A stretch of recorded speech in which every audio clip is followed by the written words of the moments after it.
Hey there, Grumpy Old Fart here.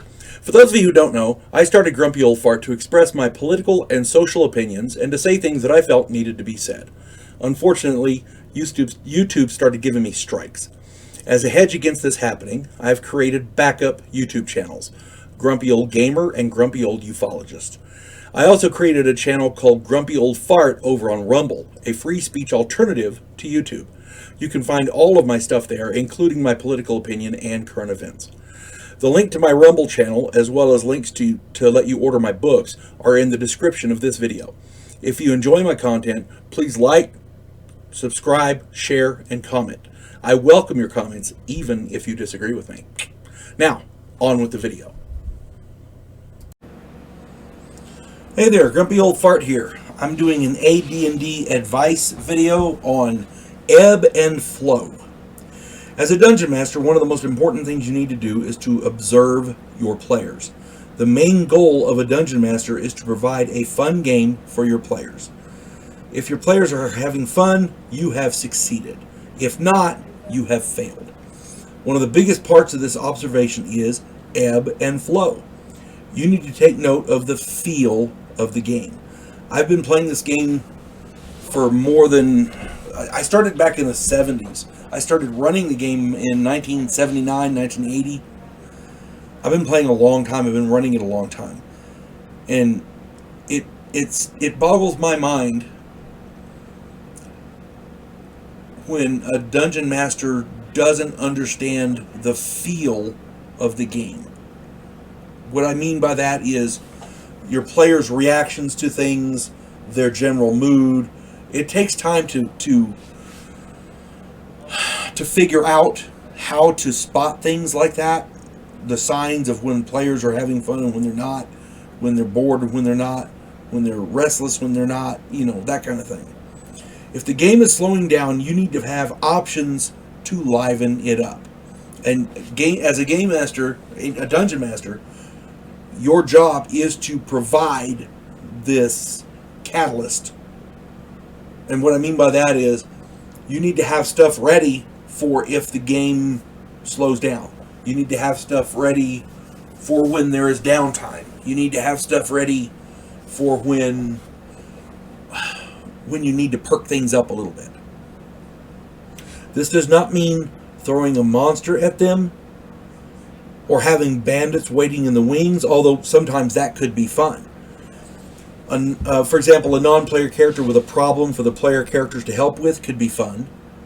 A kid runs up, help, I can't find my dog. Just anything, Some kind of obstacle, for example, a river with no bridge that they have to cross, a forest fire, a flood, etc. That could work. A minor emergency like a lack of supplies, a water shortage, missing items stolen by bandits or raccoons, whatever. That could provide a diversion and give them something to liven up the game without actually being dangerous.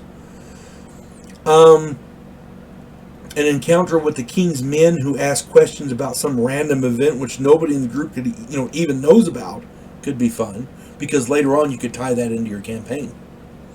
The options are only limited by your storyline thus far, because your imagination should be endless. It's the storyline, what you can fit into the moment. Good storytelling for your player characters consists of several elements, and I use two basic philosophies when I run a game. First off, I introduce multiple seemingly random elements of the story. I let my players weave these elements together into the tapestry of the story. Then I let my players resolve the story. The second one is, I introduce a problem. I let the player characters strive to find a way to solve the problem, collecting objects, discovering information, etc. And then I let the player characters solve the problem. The build-up is the key to a successful resolution. Build-up needs to be steady so that the players aren't getting restless. It can't be so slow that the players are bored. You see what I'm saying? There's balance there.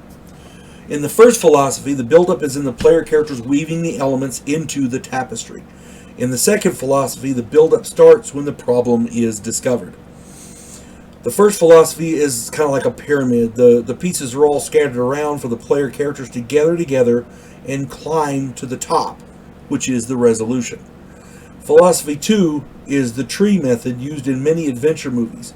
You run the PCs up the tree, throw rocks at them until they find a way down.